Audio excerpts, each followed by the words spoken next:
A lot of kind of exciting innovations here. So basically from a traditional, like a pet retailer to like vet clinics and 10 in a year. Actually, you had one in Austin you mentioned earlier today. Yes. And also like I find it, the ad services for your suppliers, like a very, tech-focused innovation. So how do you innovate? I understand it's part of your mission as you described, but how do you kind of create that innovative spirit in the organization? It's not just you, I assume. Yes, you may have provided the vision, but along your mission, how do you incentivize, encourage, support your people to experiment, to feel comfortable with innovation, how they cannot be part of this growing, expanding, innovative organization?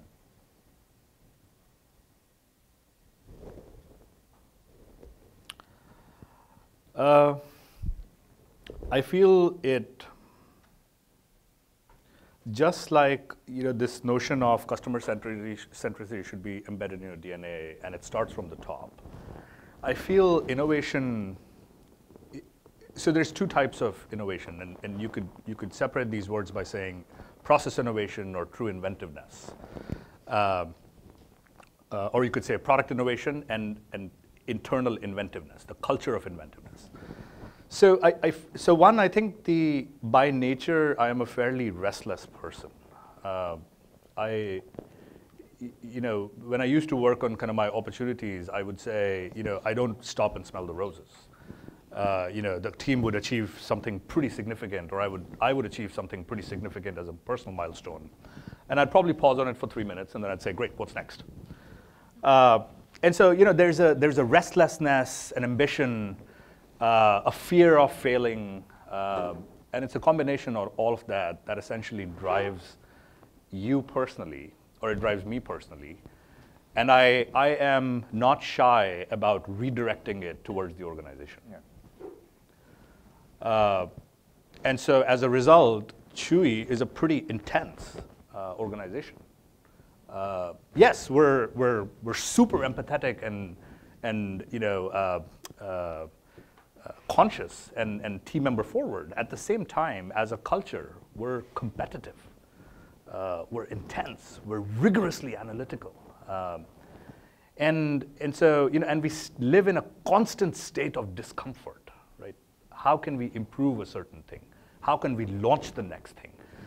That's one. Number two. Customer centricity doesn't, what does it mean? It means you know and listen to your customers and understand them so deeply that you are able to anticipate needs and not just solve for them. So anticipation, the curve of anticipation then leads to this loop of, well, if I can anticipate a need, then I can evaluate whether a solution exists or not, and if it doesn't, then I need to develop it. So, so then that part comes next. So the willingness of the organization to lean in as part of its culture. The third one is the mechanisms that your organization has to enable and empower or to create. And those mechanisms are what?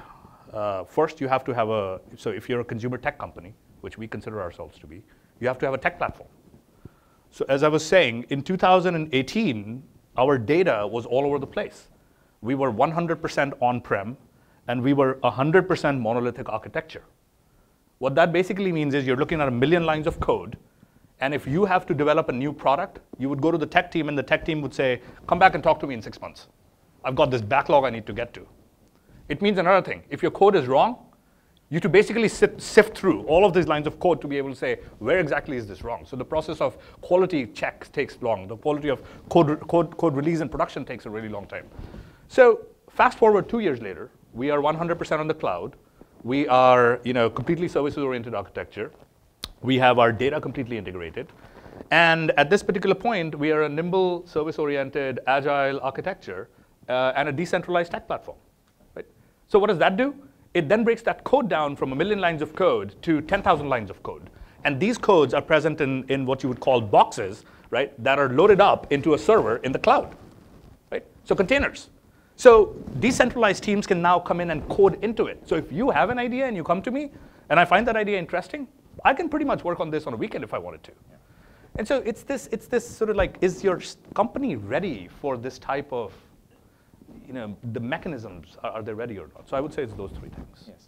Oh, you make them ready. I want to reinforce Yeah, that you point. make them. Yeah, you make them ready, and you kind of create Yeah. the platforms. Yeah. And I was actually very impressed with the fact that you said it's like more you're a tech company, and you're just in that the pet space, which is an interesting. Increasingly, we see more companies saying that, whether they're in Amazon, like in the retail space, or even like companies with data and tech.